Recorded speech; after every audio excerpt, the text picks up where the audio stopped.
XVIII era una realidad oscura, tenebrosa, dura, e insignificante. hasta que llegó un movimiento que nos hizo recapacitar, y esto nos permitió... ¿Pero qué era esto? Este era un movimiento físico-cultural el cual buscaba que las personas utilicen la razón humana, que dejaran tanto de basarse en las religiones, en las creencias, en el cristianismo, comenzaron a utilizar más su propia voz, el voto, el elegir, el representar. Era básicamente que las personas sean más conscientes de lo que hacían, de lo que causaban, y que dejen tanto de creer en otras cosas. Este movimiento abarcaba dos grandes ideas. El primero fue el contrato social. Bueno, que se trataba de que el pueblo delegaba el poder al Estado, ellos tenían un acuerdo y si este acuerdo no se cumplía, bueno, se podía como volver a reclamar el poder, ya que bueno, no estaban cumpliendo con el acuerdo que habían tenido anteriormente. Y también está la división de poderes, que se cancela el absolutismo y se divide el poder en tres. Que está el legislativo, el ejecutivo y el judicial. A raíz de estas dos ideas principales más, el ilustrar y el iluminar, bueno, las regiones comenzaron a tener el deseo de independizarse y así se dieron todos los acontecimientos del siglo XVIII. ¡Independencia de Estados Unidos! Tras una guerra de 7 años Contra Francia, los ingleses establecieron impuestos, los cuales los colonos decidieron rechazarlos. Tras esto, los colonos reclamaron sus derechos, pero el rey británico rechazó sus demandas, entonces conformando así el primer Congreso Continental.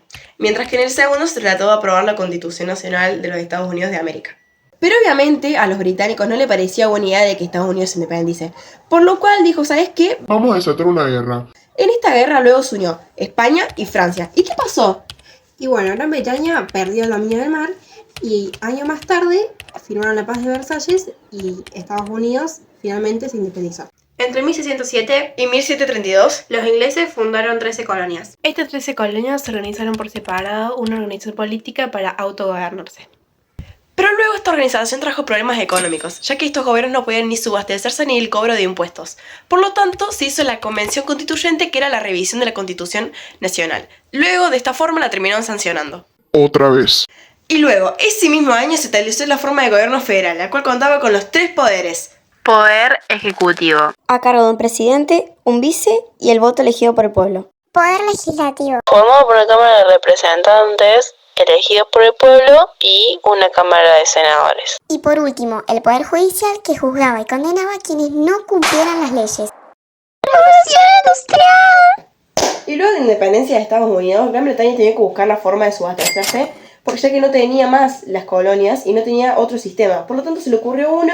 ¿Cuál era? La Revolución Industrial, que esta introdujo la fabricación de productos a través de máquinas. Estas máquinas eran dueños de los burgueses. Y estas fábricas donde estaban estas máquinas estaban en malas condiciones. Por lo tanto, estos obreros o esta gente que trabajaba salía a hacer protestas y de esta forma se dio el capitalismo industrial. ¡Revolución Francesa! A mediados del siglo XVIII, la población francesa estaba mayormente compuesta por los burgueses. ¿Como las hamburguesas? Esto se denominaba el tercer estado. Ah, y junto a los nobles y el clero. ¿Y de qué tenemos miedo que nos pase a nosotros en el colegio? Yo creo que que nos sancionen. ¿Y qué pasó en 1791? Los franceses celebraron una constitución que establecía la monarquía constitucional que se basaba en la división de poderes. Bueno, en esta división de poderes estaba también el poder ejecutivo, que era ejercido por un rey. Luego de esto, la burguesía quiso dar por terminado este proceso, pero los austriacos se metieron y dijeron no. Nosotros queremos el gobierno anterior. Por lo tanto, esta revolución tuvo que tomar otro camino y se fueron de mano de los jacobinos. Los jacobinos tomaron la Convención Nacional y empezaron a tomar sus propias medidas, así como la política del terror, la guillotina y los precios máximos. Y luego se sesionó la constitución. Después, años más tarde, Robespierre junto a los jacobinos fueron ejecutados. Y así, bueno, se dio el inicio a 2 tipos de gobiernos nuevos.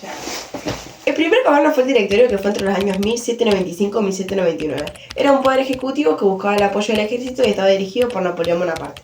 Después el consulado, que fue entre 1799 y 1804, que estaba compuesto por civiles y militares dirigidos por Luciano Bonaparte.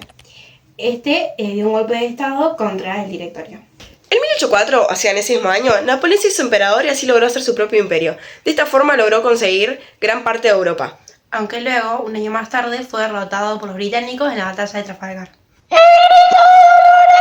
Algunos criollos españoles estaban de acuerdo con la idea de la Ilustración, por lo tanto en 1808, cuando surgió una nueva propuesta de gobierno, una junta de gobierno, al mano del virrey José de Iturrigaray, decidieron apoyarlo.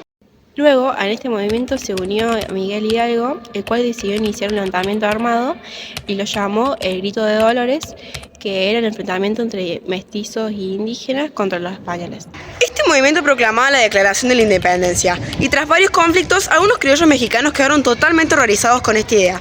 Por lo tanto, tomaron a Hidalgo Y lo mataron. Luego José María Morelos reunió los grupos y organizó un nuevo levantamiento más poderoso.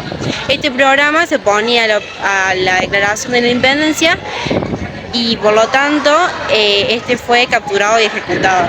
Y de esta forma damos por terminado nuestro trabajo.